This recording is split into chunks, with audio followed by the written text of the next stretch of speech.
कभी पर्दे पर कहानी चलती है और कभी कहानी के पीछे छुपा एजेंडा।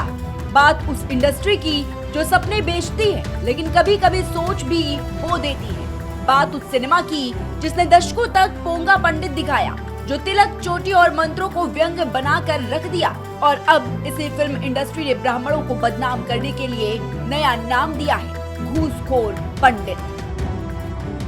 सवाल फिल्म का नहीं है, सवाल उस नैरेटिव का है जो धीरे धीरे समाज के नसों में जहर की तरह उतारा जाता है। बॉलीवुड सिर्फ मनोरंजन नहीं बल्कि मानव निर्माण की प्रयोगशाला भी है। कभी किसी खास पहनावे को कट्टरता से जोड़ा जाता है, कभी किसी खास चिन्ह को लालच से। दशकों से फिल्मों में यही तय पैटर्न दिखता रहा है। तिलकधारी चैत को पाखंडी, चोटी वाले को चालाक और अब घूसखोर पंडित। क्या ये महज संयोग है या फिर धीरे धीरे गढ़ा गया प्रयोग?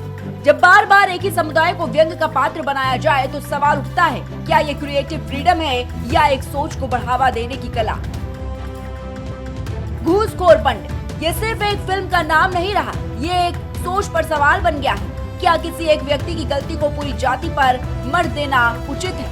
क्या मनोरंजन के नाम पर सामाजिक विभाजन का बीज बोया जा सकता है? बहस चीज चल रही थी, विरोध उठ ही रहा था, तभी उत्तर प्रदेश की योगी सरकार ने साफ संदेश दिया, कानून से ऊपर कोई नहीं। लखनऊ के हजरतगंज थाने में एफआईआर दर्ज करने का आदेश, यानी ये साफ कर दिया गया है कि उत्तर प्रदेश में किसी भी समुदाय की गरिमा से खिलवाड़ बर्दाश्त नहीं होगा।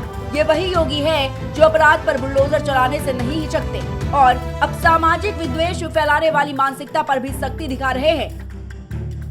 अभिव्यक्ति की स्वतंत्रता का मतलब अराजकता नहीं, क्रिएटिव फ्रीडम का मतलब चरित्र हनन नहीं। इस पूरे विवाद में बहुजन समाज पार्टी की प्रमुख मायावती ने भी आवाज उठाई।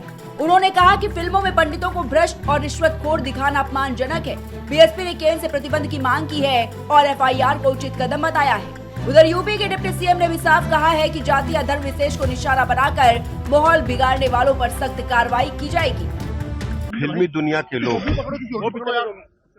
भारत की संस्कृति को और खासकर ब्राह्मण समाज को टारगेट कर रहे हैं, बहुत ही निंदनीय है। इस प्रकार के जो चलचित्र हैं वो समाज में प्रदर्शित नहीं होने चाहिए। इसकी मैं घोर निंदा करता हूं। इस प्रकार के चरित्र को वर्णन करना, इस प्रकार के शब्दों का प्रयोग करना किसी ऐसे समाज के लिए जिसने देश और समाज के लिए सर्वस्व न्यौछावर करने का काम किया है। लेकिन सबसे बड़ा सवाल यही है, क्या समाज को बांटकर सस्ती लोकप्रियता हासिल करने की कोशिश हो रही है? योगी का एक्शन केवल एक फिल्म के खिलाफ कार्रवाई नहीं है, ये एक संदेश है।